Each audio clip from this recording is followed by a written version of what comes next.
continue ocorrendo. Então, hoje, admite-se que o judiciário possa realmente intervir em questão de políticas públicas. Agora, é importante nós lembrarmos, não é a função do judiciário. A função para definir políticas públicas é uma função atribuída inicialmente, principalmente, ao Legislativo e ao Executivo. Eles que foram eleitos com esta finalidade, de definir as políticas públicas prioritárias. O Judiciário ele pode intervir, mas ele pode intervir apenas em determinadas situações. O Judiciário pode intervir, mas ele deve observar um termo que às vezes acaba ficando um pouco esquecido. A aplicação do direito é jurisprudência. Jurisprudência significa prudência na aplicação do direito. Nem sempre essa prudência na aplicação do direito ela ocorre. Às vezes há um certo ativismo e um ativismo além do ativismo necessário ou do ativismo desejável para aquela determinada situação. De qualquer forma, o Judiciário tem atuado bastante com relação a questões de políticas públicas. Existe até uma expressão que vem sendo utilizada, que é a chamada judicialização da política. Judicialização da política nada mais é do que esta participação maior do Judiciário nas questões relacionadas às relações sociais, nas questões políticas mesmo. Nós tivemos decisões do Supremo recentes, interessantíssimas, sobre fidelidade partidária, a respeito da verticalização, decisão sobre células-tronco, pesquisa com células-tronco embrionárias, questões relacionadas à CPI, tudo isso envolve a chamada judicialização da política. É inegável que após a Constituição de 88, o Poder Judiciário ele passou a ter uma força institucional maior do que ele tinha antigamente. A Constituição ampliou essa margem de atuação do Poder Judiciário. Por isso, hoje, nós presenciamos, sobretudo no direito brasileiro, esse ativismo judicial mais presente. Não é uma característica só nossa, é uma característica do que alguns denominam de neoconstitucionalismo. Mas, aqui no Brasil, esta característica é particularmente marcante. Esta intervenção do judiciário, esse controle judicial, no caso das políticas públicas, tem causado uma verdadeira revolução nas questões orçamentárias. Só para vocês terem uma ideia de como essa atuação do judiciário tem causado uma revolução no orçamento do Estado, vamos pegar o exemplo de um Estado brasileiro, que é o Estado do Rio Grande do Norte, que não é um dos maiores estados da nossa federação. O Estado do Rio Grande do Norte, ele gastou só com o pagamento de decisões judiciais que determinaram fornecimento de medicamentos de alto custo, que não estavam naquela lista do Ministério da Saúde, 2 milhões de reais. 2 milhões de reais só para atender decisões judiciais proferidas entre janeiro e abril de 2007. Decisões que determinaram que ele fornecesse medicamentos às pessoas necessitadas, medicamentos estes que não constavam da lista de medicamentos do Ministério da Saúde. Ou seja, se nós temos no estado do Rio Grande do Norte este gasto, imaginem este gasto transportado para o restante do Brasil em relação a todos os estados. Esta atuação do judiciário, ela precisa ser discutida, porque se esta verba está sendo destinada a estas pessoas, ela está sendo retirada de algum lugar. E aí a questão é, de onde está sendo retirada? Será que o judiciário é o poder mais adequado para fazer com que os direitos sociais sejam efetivamente usufruídos pelas pessoas? Será que no Brasil o acesso à justiça permite que o judiciário realmente distribua o direito à saúde de uma forma mais igualitária? Ou será que ele acaba privilegiando aqueles que realmente têm mais recursos e que têm como ter acesso à justiça? Ou seja, será que essas decisões judiciais, que às vezes dão uma maior efetividade aos direitos sociais, em muitos casos não acabam beneficiando quem tem mais recursos e deixando ainda em piores condições aqueles que não têm condições sequer de recorrer ao judiciário? Essa é uma questão delicada, porque às vezes nós vemos aquele discurso que é o discurso fácil, que agrada a todos. O Estado tem que fornecer, o Poder Judiciário tem que intervir. Agora, tem que intervir como? Em que medida? É ele o poder mais indicado? Em que situações? Os critérios para a intervenção do judiciário é que tem que ser discutidos. Nós temos no Brasil vários autores que têm discutido a respeito desses critérios recentemente. Nós vamos tentar trazer aqui alguns desses critérios que são fornecidos para que a decisão não fique aquela decisão. Eu recorri ao judiciário, eu tenho direito. Eu não recorri ao judiciário, tenho o mesmo problema e não tenho direito. Então vamos ver alguns critérios para poder tentar reduzir um pouco essa desigualdade gerada por certas decisões judiciais. Alguém quer fazer alguma pergunta, alguma intervenção? Pois não? Houve também um caso de um deficiente auditivo, recentemente agora, que pretendia colocar um aparelho, né?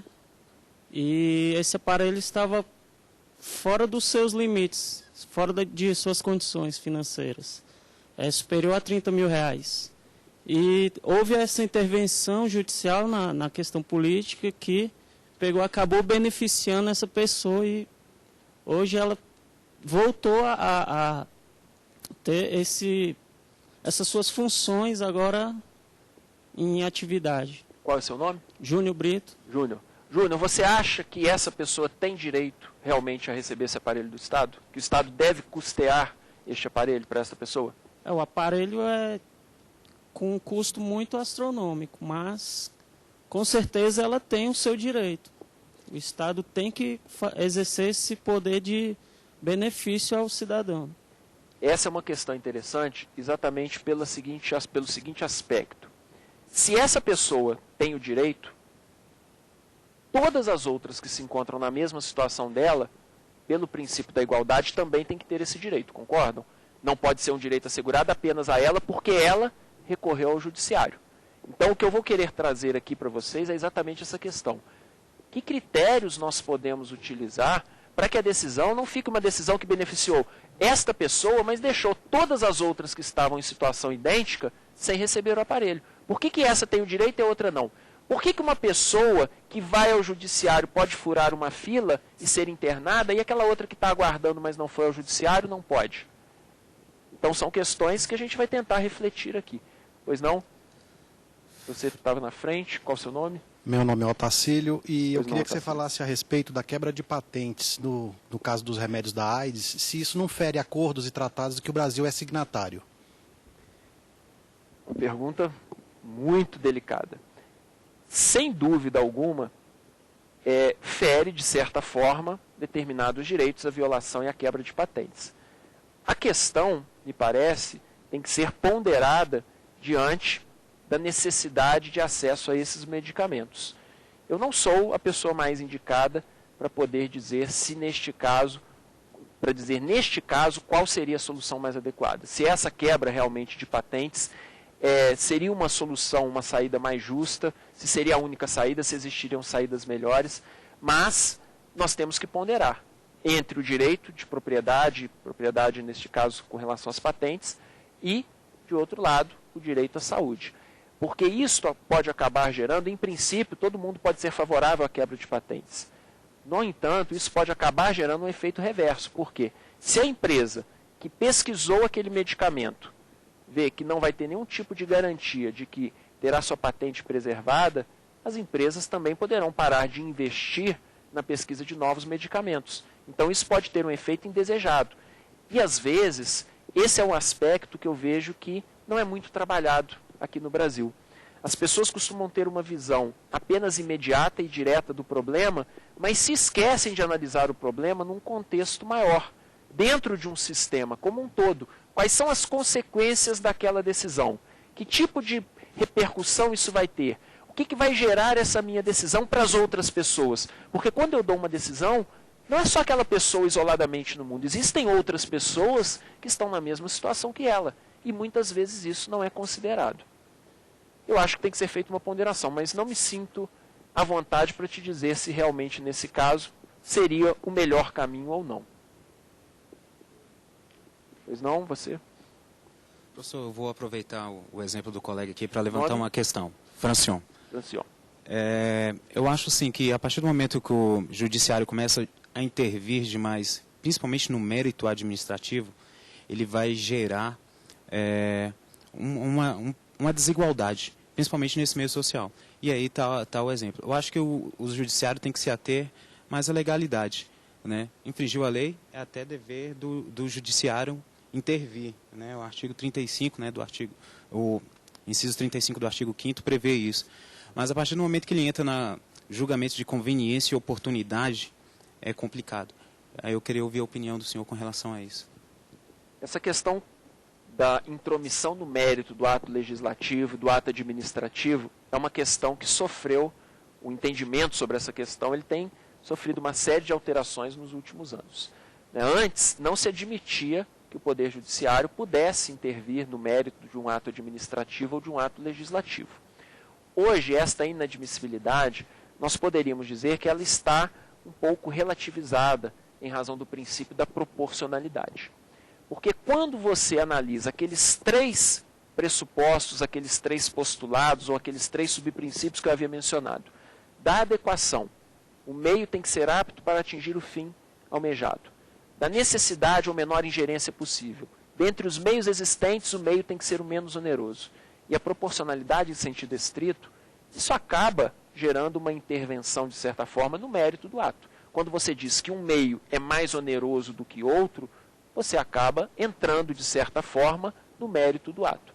Então, esta noção que nós temos, uma noção mais tradicional de que judiciário não pode se intrometer, não pode intervir no mérito do ato administrativo e legislativo, alguns têm entendido que, em alguns casos, com base no princípio da proporcionalidade, ele poderia sim.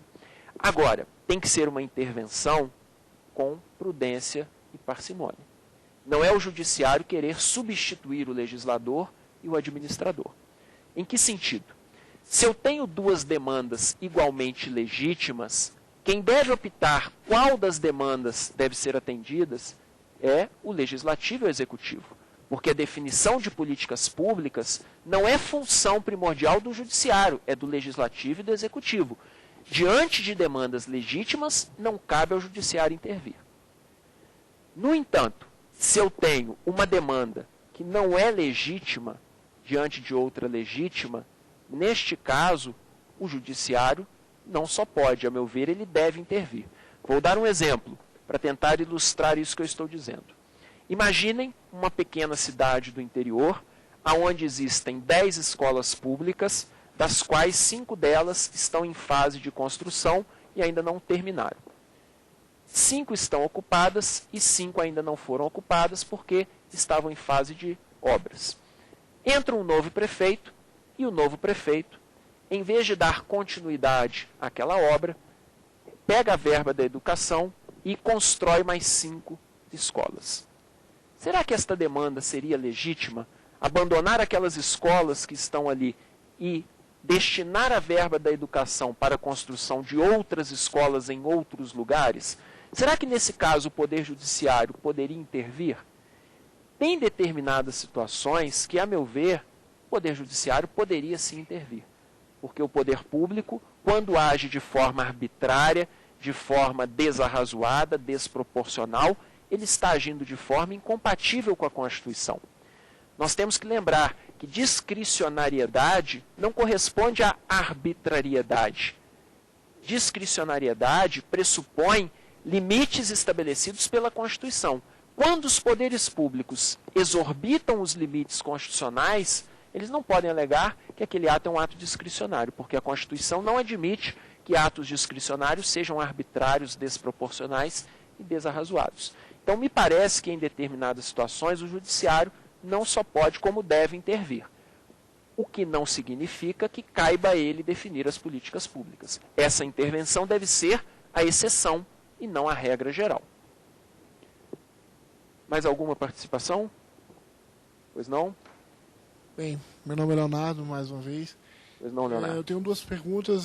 A primeira pergunta é, com base na supremacia da nossa Constituição Federal, não seria o caso do chefe do Poder Executivo, no caso, competência do Presidente da República, cobrar por parte dos seus subordinados que o caput do artigo 6º fosse, como se diz, cumprido da melhor forma, E a segunda pergunta é, o Poder Judiciário, tendo como fiscalizar, tendo como exigir certas políticas de cobrança para que isso seja feito, poderia ser de forma mais ativa, mais atuante? Me parece, começando pela sua segunda pergunta, que a atuação do judiciário tem sido até bastante atuante. Talvez até mais do que o desejável em algumas situações. Então, não acho que no Brasil, pelo menos, atualmente, o judiciário tenha se omitido com relação a isso. Me parece que o judiciário tem sido bastante atuante nessa cobrança dos poderes públicos. O Ministério Público, em alguns casos, também tem agido de forma bastante atuante. Mas tem uma situação curiosa que inclusive o professor Daniel Sarmento comenta no texto dele, que é o seguinte: quando esta intervenção é feita através de ações coletivas e não de ações individuais, o judiciário geralmente ele não tem a mesma boa vontade que tem quando uma pessoa sozinha ajuiza a ação. E deveria ser exatamente o contrário. Porque quando você tem uma ação coletiva, você está assegurando o direito, como uma ação civil pública, por exemplo, para todas as pessoas que se encontram na mesma situação. E aí o judiciário tem a tendência a dizer, não, mas aí o Estado não tem como proporcionar a todos este direito, tem que analisar cada caso. Então espera, se não tem como atender a todos, por que aquela pessoa individualmente tem o direito? É como se o judiciário meio que lavasse as mãos, dissesse, bem, para esse daqui vai atender, porque eu estou determinando. Agora o restante, eu não quero saber, não é problema meu, é problema do Estado.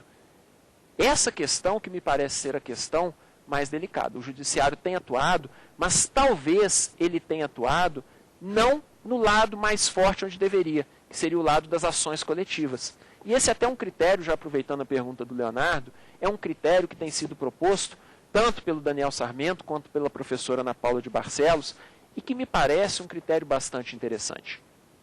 Para que uma demanda de direitos sociais possa ser considerada legítima, seria necessário que essa demanda fosse uma demanda universalizável a todos que se encontrem naquela situação.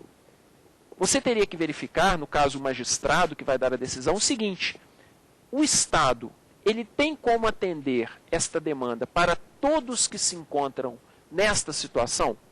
Se o Estado tem como atender, a pessoa tem o direito a que a sua demanda seja atendida. Agora, o Estado não tem como atender a todas as pessoas. Será que seria justo atender apenas àquela pessoa? E o princípio da igualdade, como fica? Como ficam as outras pessoas que não tiveram como recorrer ao judiciário, que geralmente são as pessoas mais carentes? Essas pessoas não teriam o direito? Então, este é um dos critérios. Eles sustentam que, principalmente o professor Daniel Sarmento, a professora Ana Paula sustenta mais a utilização de ações coletivas. O Daniel Sarmento, num sentido bastante semelhante, tem sustentado essa universalização. Se for possível universalizar o acesso àquele medicamento, àquela internação ou àquela demanda, se poderia exigir do Estado. Do contrário, você criaria uma situação de desigualdade, porque aquele que não tem como recorrer ao judiciário ou que não recorre ao judiciário, não teria a sua demanda atingida.